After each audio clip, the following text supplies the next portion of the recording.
Oh, kung mawawalan. So you can just consider yung mga externalities ng pagkakaroon ng power shortage. How much will it cost kung merong mga blackout or brownout? So makakatulong kung meron tayong sufficient amount of electricity at ito yung tinatawag din natin na security, energy security. At meron tayong various options na pagkukunan ng generation ng electricity, hindi lang sa fossil fuel na kalimitan ay puro imported na pamahal ng pamahal. Ang kinakapo talaga dito yung contribution natin sa climate change ng mga fossil fuel. So sir, may plano po ba ang national government na buhayin itong Bataan Nuclear Power Plant?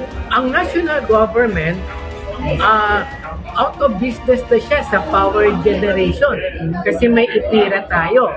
Lahat ng generation plant ng gobyerno, ng National Power Corporation ay pinagbili na.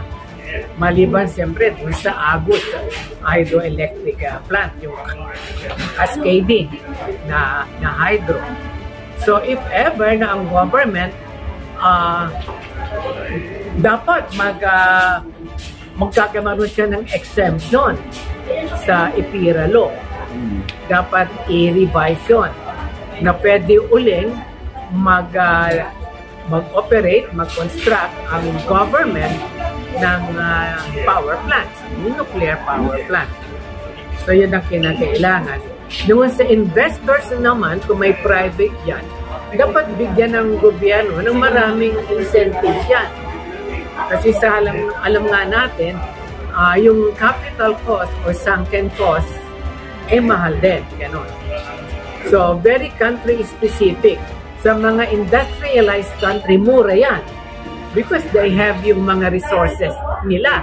Hindi na nila kinakailangan ng mga foreign consultant, hindi na nila kinakailangan mag-import ng mga nuclear components kasi they can produce it themselves. Yun. May tanong na. Yes. Ngayon po, anong masasabi niyo sa West Philippine Sea ngayon? Of course, siyempre may mga historical claim ang People's Republic of China, but meron din yung mga economic reasons. Because alam natin, ang South China Sea, ay using the international term, hindi West Philippine Sea. Mayaman niya sa natural resources, in particular yung oil, yung gas. Kaparoon kasi kasama yung malampay. Yung malampay, mauubos na. For a country to exist, dapat meron siyang mga fuel for industry, yung fossil fuel. Sa alam natin, pamahal ng pamahal ang mga fossil fuel, yung oil, gas, saka coal. So, kinakailangan may bagong sources dito. At isang mayaman dyan ang South China Sea. And then, yung iba pang mga marine life dyan. So really, I think that dapat magkameron ng an agreement between the People's Republic of China and government of the Philippines in terms of the utilization of the South China Sea resources. And one way of doing that is having a joint exploration and joint drilling of the fossil fuel under the South China Sea. Tay, ano pong masasabi dun sa secret deal ng China at Pilipinas? I don't know. I'm not aware of it. Yeah, thank you so much. Sir, ano po mensahe natin kay Congressman Mark Wang po about sa nuclear para suporta sa kanya? Maraming salamat sa kanya sa pag-suporta sa nuclear power. But kinakailangan din ni Mark Wang ng more information sa nuclear. Hindi lang yung kanyang experience, but dapat kasi konsultahin niya kami na plant operating personnel because there's a lot of lessons to be learned. Yung mga mali, iwasan natin. For example, yung public involvement, yung education. Nung una, puro propaganda eh. Puro the good and the true and the beautiful. Not necessarily the truth. Ganon. Okay. For that. So, sir, paano po kaya yung, diba sabi niyo may education about sa nuclear. Meron bang pag-aaral dito sa Pilipinas about din sa mga nuclear? Kasi matagal na yung nuclear, itong PNRI, Philippine Nuclear Research Institute. So marami tayong mga nuclear engineers na.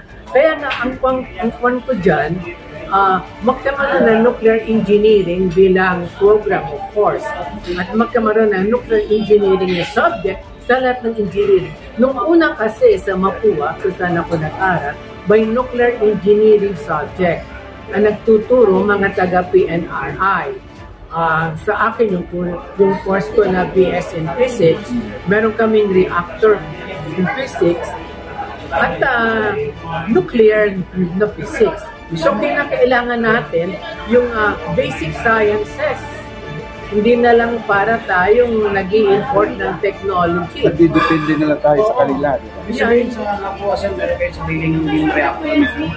Hindi. Ang reactor lang natin, yung Triga sa PNRI, yung teaching, research, saka isotope na production ng General Atomics Triga, tawag doon. So doon pwedeng mag-aral, pwedeng mag-train yung mga future na reactor operators. So palakasin lang natin yung ating resources. Baka maroon tayo ng learning hub. Kaparo sa ibang bansa, maroon silang Institute of Nuclear Power Operations or INPO. Doon ako natuto at nakakuha ng mga resources sa Atlanta yun. Paano niyo po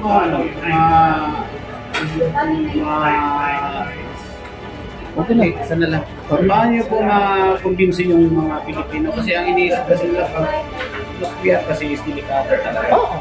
Paano niyo ma-convince na talagang ma-adapt ng Pilipinas yung nuclear power? Yung delikado or safety or risk, it is very subjective yan eh. Yung perception mo ng isang bagay. For example, yung pagsakay sa motorsiklo, pagsakay sa kotse, pagsakay sa